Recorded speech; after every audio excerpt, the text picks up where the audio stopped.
Bismillahirrahmanirrahim. Innal hamdalillah nahmaduhu wa nasta'inuhu wa nastaghfiruh wa na'udzu billahi min shururi anfusina wa min sayyiati a'malina. May yahdihillahu fala mudilla lahu wa may yudlil fala hadiya lahu. Asyhadu an la ilaha illallah wahdahu la syarika lahu wa asyhadu anna Muhammadan 'abduhu wa rasuluh. Addal amanata wa saddaqa bir risalati wa kashafal ghummata wa nasahal ummah wa tarakana 'alal mahajjatil bayda lailuha kanahariha la yazigu anha illa halik. Fa salawatu rabbi wa salamuhu 'alal mab'uthi rahmatan lil alamin basyiran wa nadhira wa da'iyan ila Allah bi idnihi wa sirajan munira.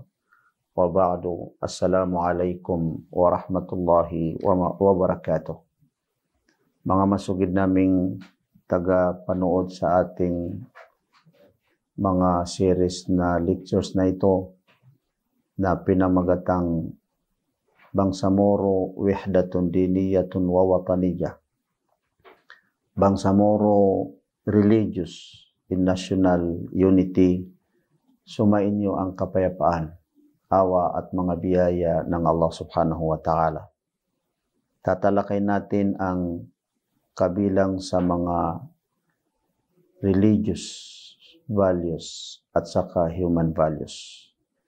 Minal qiyamid diniyati wal insaniyati ayda wallati tatahaqqaqu biha al-wahdatu ad-diniyatu wal wataniyatu al-islamu wal iman wal ihsan. Kabilang mga kapatid sa mga religious values at saka human values na nang dahil sa mga ito ay makakamit natin ang pagkakaisa ng mga Bangsamoro sa pananampalataya o kaya ay hinggil sa pananampalataya at pagkakaisa hinggil sa bayan ay ang tinatawag na al-Islam, ang pagiging Islam o kaya ay Muslim, pagsuko sa Allah subhanahu wa ta'ala, pagtalima sa lahat ng mga kautusan ng Allah subhanahu wa ta'ala, at saka al-iman, ang pagiging manampalataya ang mga Bangsamoro o kaya ay maniniwala sa lahat ng mga pinaniniwalaan sa ating pananampalatayang Islam ayon sa katuruan ng Allah subhanahu wa ta'ala. At saka ang al-ihsan at saka ang pagiging mabuti o kaya ay tinatawag na pagsagawa ng anumang mabuti alang-alang sa Allah subhanahu wa ta'ala. Mabuti na para sa Allah subhanahu wa ta'ala at mabuti para sa mga kapwa ng mga tao. Banggitin natin mga kapatid ang isa sa mga hadis ni Propeta Muhammad sallallahu alaihi wasallam. Itong hadis ay ikalawang hadis na isinulat ni Al-Imam Nawawi rahimahullah. Mayroon siyang isinulat na 10 hadis ni Propeta Muhammad sallallahu alaihi wasallam at ito ang ikalawa mga kapatid. Itong hadis na ito na malinaw o kaya ay kinilalang hadis sa katawagan na hadis o Jibril. Ibig sabihin ay hadis ni Anghel Gabriel, sumakanya ang kapayapaan. An Umar radiyallahu anhu qala, bainama nahnu julusun 'inda Rasulillah sallallahu alaihi wasallam dhata yawmin إذ طلع علينا رجل شديد بياض الثياب شديد سواد الشعر لا يرى عليه أثر السفر ولا يعرفه منا أحد حتى جلس إلى النبي صلى الله عليه وسلم فأسند ركبتيه إلى ركبتيه ووضع كفيه على فخذيه وقال يا محمد أخبرني عن الإسلام فقال رسول الله صلى الله عليه وسلم Al-Islamu an tashhada an la ilaha illallah wa anna Muhammadar Rasulullah wa tuqima salata wa tu'tiya zakata wa tasuma ramadana wa tahujjal baita in istata'ta ilaihi sabila. Qala sadaqta. Fa'ajibna lahu yas'aluhu wa yusaddiquh. Qala fa akhbirni 'anil iman. Qala sallallahu alaihi wasallam an tu'mina billahi wa malaikatihi wa kutubihi wa rusulihi wal yaumil akhiri wa tu'mina bil qadari khairihi wa syarrihi. Qala sadaqta. Qala fa akhbirni 'anil ihsani. Qala sallallahu alaihi wasallam an ta'budallaha ka'annaka tarahu fa in lam takun tarahu fa innahu yarak. Muttafaqun alaih. Mga kapatid, mahaba itong hadis ni Propeta Muhammad sallallahu alaihi wasallam na kinilala sa katawagang hadithu Jibril alaihi salam. Ibig sabihin ay hadith ni Anghel Gabriel sumakanyang kapayapaan. Isinalaysay ni Umar Ibnul Khattab radiyallahu anhu, kalugdan siya ng Allah subhanahu wa ta'ala. Sino si Umar? Ang ikalawa sa mga hadith, ikalawa sa mga khalifa ni Propeta Muhammad sallallahu alaihi wasallam. Mga kapatid, isasakay naman ang hadith na ito ni Propeta Muhammad sallallahu alaihi wasallam, ikalawang hadith na isinulat ni Al-Imam Nawawi sa kanyang 40 hadith.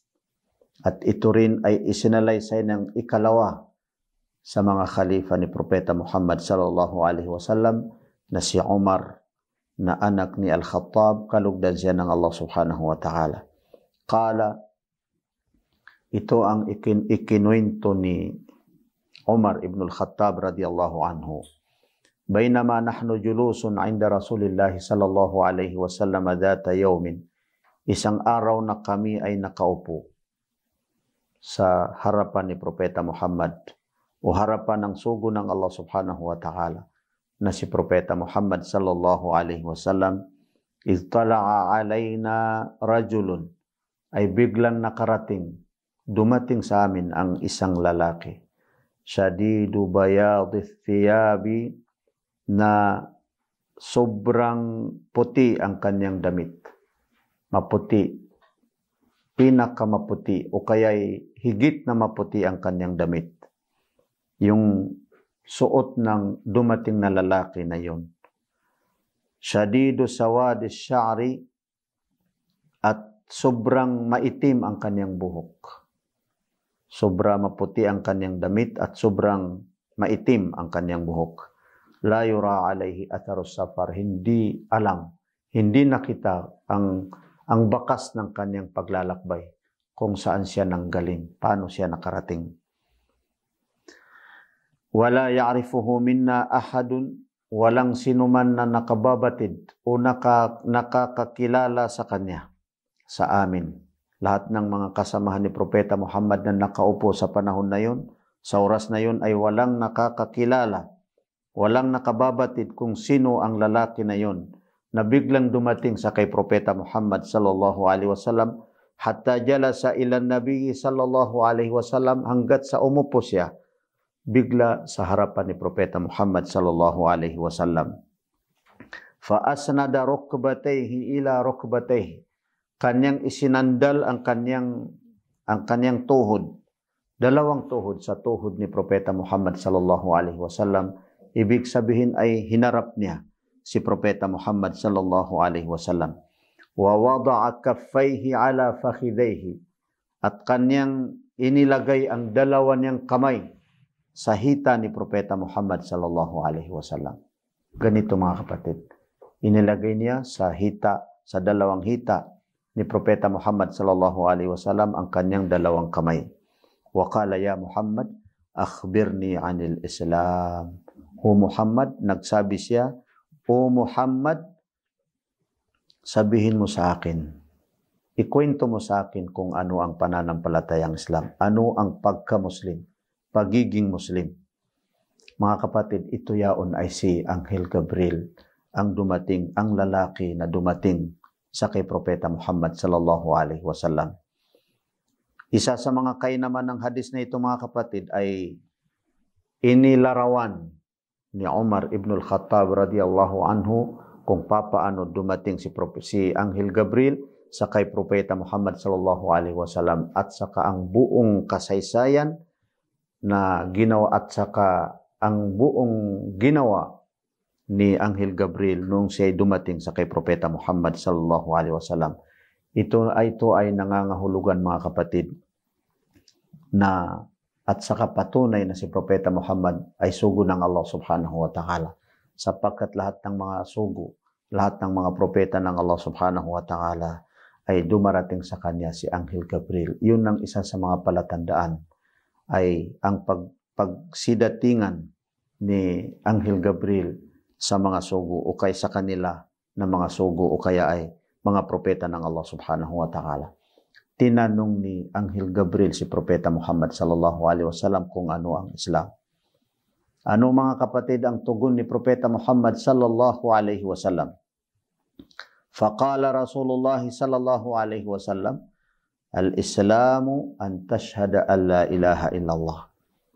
Ang Islam daw ay yaong pagsasaksi, unang-una, pagsasaksi mo na walang ibang Diyos, na wala nang nararapat na sambahin maliban lamang sa Allah subhanahu wa ta'ala, na nag-iisang Panginoon, nag-iisang manlilikha, wa anna Muhammadar Rasulullah, at saka ang pagsasaksi mo na walang sino man na at saka ang pagsasaksi mo na si Muhammad ay sugo ng Allah subhanahu wa ta'ala, kabilang sa mga propeta at saka mga sugo ng Allah subhanahu wa ta'ala.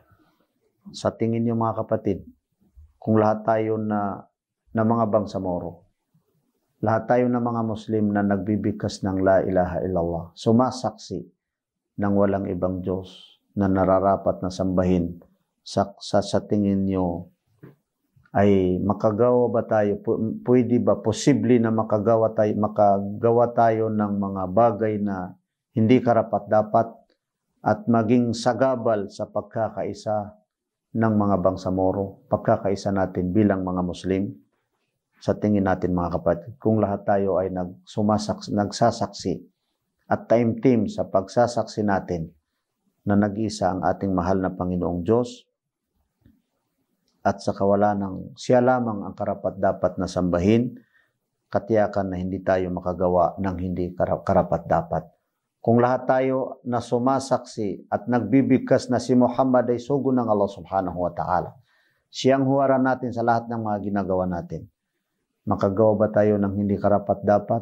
Makagawa ba tayo ng hindi sang-ayon sa kagustuhan, sa pananampalataya, sa tradisyon ni Propeta Muhammad sallallahu alaihi wasallam? Kailanman ay hindi. Wa tuqima salah, ikalawang sagot ni Propeta Muhammad sallallahu alaihi wasallam, at iyong isagawa ang pagdarasal. Nabanggit natin sa pinakahuling episode natin mga kapatid ang mga kainaman, ang 10 kainaman ng pagdarasal o kaya ay tinatawag na salah. Wa tu'tiya zakat, at ikaw ay magbigay ng zakat, kawang gawa, pero yung kawang gawa na sapilitan, yaong tinatawag na zakat. Kung lahat tayo ay nagbibigay ng kawang gawa, ano ang sinabi ni Ali radiyallahu anhu? Kung lahat ng mga tao ay nagbibigay, mga mayaman, lahat ng mga mayaman ay nagbibigay ng kawang gawa o zakat, walang matirang mahirap. Sa tingin niyo mga kapatid, di ba kabilang sa mga factors nang hindi natin pagkakaisa nang dahil sa may mga napakaraming mga mahirap, nang dahil sa hindi natin natutulungan ang mga mahirap? Isa yan mga kapatid sa mga dahilan. Kaya kung lahat ng mga tao ay nagbibigay ng kawang gawa, yung sapilitan lamang na hindi sa kanila, hindi yun sa kanila yung mga zakat na yun, sapagkat yun ay karapatan ng mga mahirap, katiyakan mga kapatid na makamit natin ang pagkakaisa. Wa tasuma Ramadan, at saka mag-ayuno ka ng sa buwan ng Ramadan. Kung lahat ng pag-aayuno natin, lahat ng mga Muslim, lahat tayo mga bangsamoro na nag-ayuno itong nakalipas na Ramadan, sinikap natin na magawa na hindi kumain, hindi uminom, hindi lumapit sa kanyang asawa, Samantala ang tatlong bagay na yun ay hindi ipinagbawal, hindi originally na ipinagbawal ng Allah subhanahu wa ta'ala. Ano sa tingin niyo mga kapatid? Bakit natin ginawa? Sapagkat sinisikap natin na kung hindi natin, iyon ay, ang ibig sabihin yun mga kapatid, kung nakayanan natin na itigil ang hindi ipinagbawal sa atin, katulad ng pagkain, pag-inom, at pakikipagtalik sa asawa, walang malisyo sa pananampalataya, hindi mga ipinagbawal ng Allah subhanahu wa ta'ala, so itinitigil natin mga kapatid. So kung nakayanan natin na itigil ang mga ipinagbawal ng Allah subhanahu wa ta'ala, hindi ba natin kaya na itigil ang patayan? Hindi ba natin kayang itigil ang pagmumura? Hindi ba kaya natin itigil ang pang-aapi? Hindi ba kaya natin itigil ang pagnanakaw at saka ano pa man mga kapatid? Pagka pinakahuli na sinasagot ni Propeta Muhammad sallallahu alaihi wasallam, wa tahujjal baita, at ikaw ay magsagawa ng hajj o kaya ay magdalaw sa bahay ng Allah subhanahu wa ta'ala kung may kakayahan ka. Kala sadaqta. Tumugon si Anghel Gabriel, sadaqta. Nagtaka kami, sabi ni Umar ibn al-Khattab radiyallahu anhu, sapagkat nagtatanong ang lalaki, pagkatapos ay nagsasabi na tama ka. And then, nagtanong si Anghel Gabriel uli sa kay Propeta Muhammad sallallahu alaihi wasallam kung ano ang iman. Qala an tu'mina billahi wa malaikatihi, kung ano ang pananampalataya, ano ang iman, ano ang paniniwala. Sumagot si Propeta Muhammad sallallahu alaihi wasallam at kanyang binanggit ang 6 na mga haligi ng paniniwala o kaya ay mga haligi arkanul iman mga kapatid. Ito ay ang paniniwala sa Allah subhanahu wa ta'ala, paniniwala sa lahat ng mga anghel, paniniwala sa kanyang mga aklat, paniniwala sa kanyang mga sugo, paniniwala sa kabilang araw. Kung lahat tayo mga kapatid na mga Muslim, lahat tayo na mga bangsamoro, higit sa lahat ang mga Muslim, naniniwala sa Allah subhanahu wa ta'ala, pwede ba natin gawin ang hindi karapat-dapat o kaya mga bagay na pinagbawal ng Allah? Kung tayo naniniwala sa mga anghel, alam natin na nakikita tayo ng mga anghel kahit saan tayo, kaliwat kanan, kasama natin ng mga anghel, sapagkat isinusulat nila ang mga ginagawa natin mga kapatid, mabutit masama. Pwede ba tayo makagawa ng masama? Kung lahat tayo ay naniniwala sa mga aklat na mula sa Allah subhanahu wa ta'ala, pwede ba tayo makagawa ng masama na sanhi ng hindi natin pagkakaisa? Kung lahat tayo ay maniniwala sa kabilang araw, uwi din tayo sa ating mahal na Panginoon, mamamatay din tayo, pwede ba tayo makagawa ng hindi karapat-dapat na sanhi ng hindi natin pagkakaisa?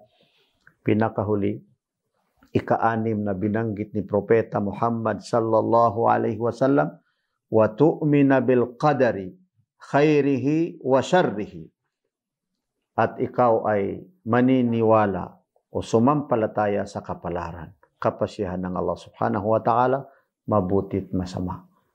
Hindi man magsasama ang kalooban natin kahit ano paman, sapagkat kahit ano paman ang mangyari sa atin, makamtan natin ang gusto natin, hindi man maging masama ang loob natin sapagkat tinatanggap natin ang kapalaran natin.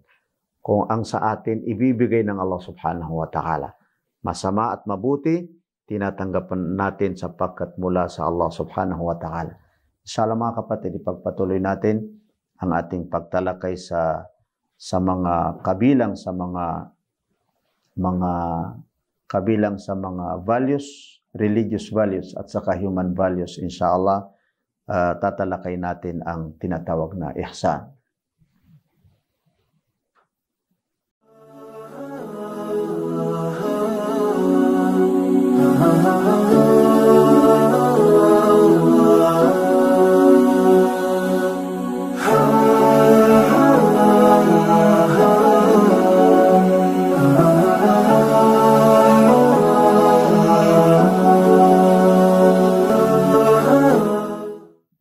Mga kapatid na mga bangsamoro, ang pagiging Muslim o pagka-Muslim at saka pananampalataya insyaallah ay sanhi upang makamit natin ang pagkakaisa. Pagkakaisa sa pananampalataya o hinggil sa pananampalataya at pagkakaisa sa bayan. Ang pananampalataya, mga kapatid, ay kung sundin natin ang mga katuruan ng ating pananampalataya. Unang-una, sabi ni Propetang Hesus, sumakanyang kapayapaan, ito ang buhay na walang hanggan, na ikaw ay makilala nila na iisa at tunay na Diyos. Kung lahat tayo ay sumampalataya sa nag-iisang Diyos. Sabi din ni Propetang Hesus, ang pananampalatayang walang gawa ay patay. Kung lahat tayo ay sumunod sa katuruan ng ating mga pananampalataya, katiyakan mga kapatid na makakamit natin ang values bilang sa pananampalataya at values sa human, ikangay tinatawag na human values. Isa sa mga human religious values at saka human values, mga kapatid, ay ang tinatawag na alyasan, ang pagiging mabuti.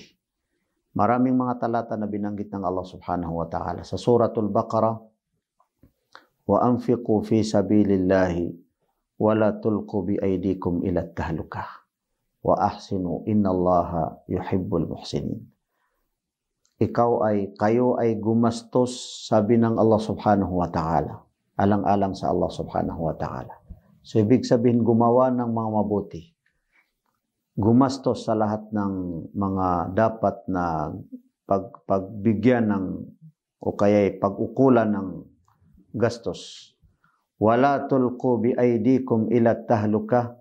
Huwag niyong ilagay ang inyong mga sarili sa ikasasama nito. Pinakahuli, mga kapatid, wa ahsinu innallaha yuhibbul muhsinin. Kayo ay maging mabuti o kaya ay magpakabuti sapagkat ang Allah subhanahu wa ta'ala ay kinaluglugdan niya ang mga taong mga mabuting mga tao. Batid niyo, mga kapatid, wa minal ihsani adamu idha'il akharina hatta al-hayawanat. Isa sa pagiging mabuti, ika nga, o tinatawag na ihsan, ay ang hindi ka makagawa ng masama sa kapwa na tao.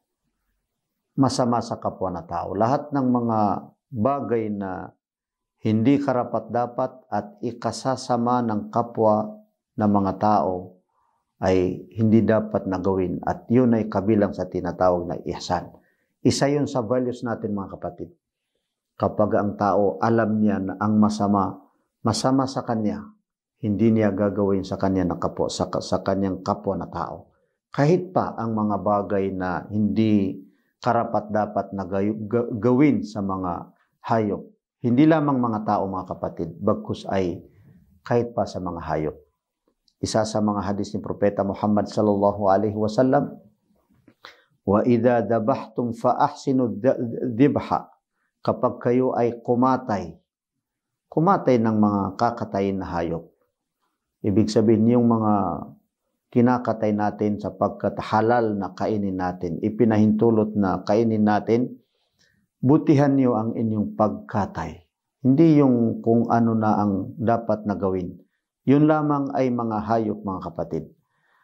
Isa pang kasaysayan, mga kapatid, na ito ay napakainam na kasaysayan sa panahon ni Propeta Muhammad sallallahu alaihi wasallam. May isang kabilang sa mga kasamahan ni Propeta Muhammad sallallahu alaihi wasallam, kanyang sinunog ang bahay ng mga langgam at namatay lahat ng mga langgam. Naibalita sa kay Propeta Muhammad sallallahu alaihi wasallam, nabanggit na isa sa kanyang mga kasamahan ang gumawa ng pagsunog sa mga bahay ng mga langgam na yon. Ano ang sinabi ni Propeta Muhammad sallallahu alaihi wasallam? Innahu la yu'adzibu bin nari illa rabbun nar. Katotohanan sabi ni Propeta Muhammad sallallahu alaihi wasallam, na walang pwedeng magparusa sa pamamagitan ng apoy maliban sa Panginoon ng apoy. Tingnan niyo mga kapatid, walang pwedeng magparusa sa pamamagitan ng apoy maliban sa Panginoon ng apoy. Yun ay walang iba kundi ang Allah subhanahu wa ta'ala. May napakagandang hadis ni Propeta Muhammad sallallahu alaihi wasallam na isinalaysay ni Abu Hurairah radhiyallahu anhu. An Abi Hurairah radhiyallahu anhu anna Rasulullah sallallahu alaihi wasallam qala bainama rajulun yamshi bi tariqin ishtadda alaihi al-'atash. Isinalaysay ni Abu Hurairah radhiyallahu anhu, kalugdan siya ng Allah subhanahu wa ta'ala. Si Abu Hurairah na kabilang sa mga kasamahan o mga sahaba ni Propeta Muhammad sallallahu alaihi wasallam na katotohanan na ang sugo ng Allah subhanahu wa ta'ala ay kanyang sinabi. Ibig sabihin, si Propeta Muhammad sallallahu alaihi wasallam, bainama rajulun yamshi bitariqin istadda alaihi al-'atash. May isang lalaki na noong siya ay naglalakad sa daan, pagkatapos naramdaman niya na sobra siyang nauhaw. Naramdaman niya ang sobrang pagkauhaw. Fawajada bi'ran fanazala fiha fasharib. Pagkatapos awa ng Allah, mayroon siyang nakitang balon o kaya ay bukal. Fanazala fiha, pagkatapos ay bumaba sa balon na yon, fasharib, at siya ay uminom. Uminom siya sapagkat uhaw na uhaw itong lalaki na ito ayon sa hadis na ito ni Propeta Muhammad sallallahu alaihi wasallam. Thumma kharaja fa idha kalbun yalhad. Pagkatapos ay lumabas na ang lalaki. Pagkatapos ng nakainom, uminom siya, nakainom ng tubig, lumabas siya at bigla niyang nakita ang isang aso na hinihingal o naghihinalo. Nag-aagaw buhay lamang itong aso na ito. Ya'kulu thara, hanggat sa kumakain ng kahit ano paman. Kahit ano paman, yung mga alabok o kaya yung mga putik ay kinakain nito. Kinakain ng asong ito nang dahil sa sobra niyang pagkauhaw. Mithli alladhi kana qad balagha minni. Sabi ng lalaki na yun, wa qala ar-rajulu laqad balagha hadzal kalbu min al-'atashi mithlu alladhi kana qad balagha minni.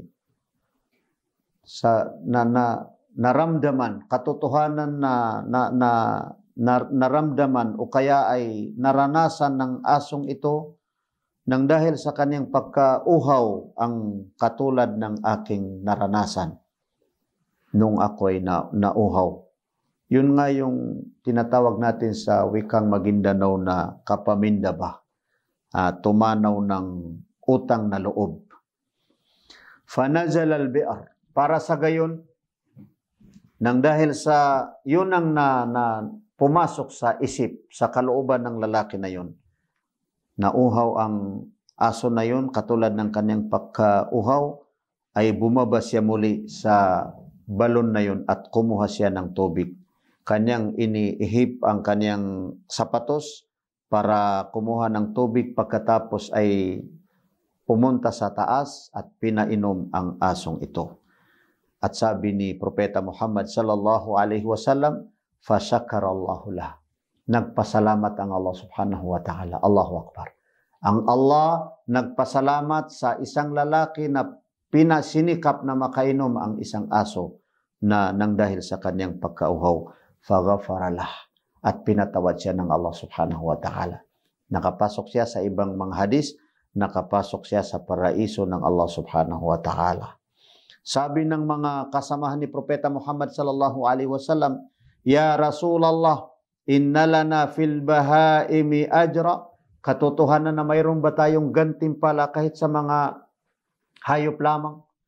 Kung gumawa tayo ng mabuti sa mga hayop, mayroon tayong gantimpala. Faqala fi kulli kabidin ratbatin ajrun muttafaqun alay. Ano mga kapatid ang sagot ni Propeta Muhammad sallallahu alaihi wasallam? Lahat ng may atay o kaya ay budhi ay mayroong kang gantimpala. Gumawa ka ng mabuti sa sino mang may buhay ay mayroong kang gantimpala ipagkakaloob sa iyo ng Allah subhanahu wa ta'ala. Yan mga kapatid ang tinatawag na ihsan. Wa ma jazaa'ul ihsani illa al-ihsan. Ang pagsagawa ng mabuti, kailangan ay mayroong, ang isusukli ay mabuti. So isa sa mga pagsasamba sa Allah subhanahu wa ta'ala ay ang pagiging mabuti. Kabilang sa mga sinabi ni Propeta Muhammad sallallahu alaihi wasallam, hinggit sa kahulugan ng al-ihsan, an ta'budallaha ka'annaka tarahu, ay upang sambahin mo ang Allah subhanahu wa ta'ala, ang iyong nag-iisang Panginoon na para mo siyang nakikita. So paano ka makagawa ng hindi maganda? Paano ka makagawa ng labag sa kautusan? Paano ka makagawa ng masama sa kapwa na tao kung tiyak mo na nakikita ka ng Allah subhanahu wa ta'ala? Mga kapatid, isa sa mga dahilan upang tayo ay magkaisa ang pagka-Muslim natin, na tunay na pagka-Muslim, ang pananampalataya natin, pagsunod natin sa pananampalataya, ang taimtim na paniniwala natin sa Allah subhanahu wa ta'ala, gayon din ang tinatawag na ihsan. Hanggang dito lamang mga kapatid. Wassalamualaikum warahmatullahi wabarakatuh.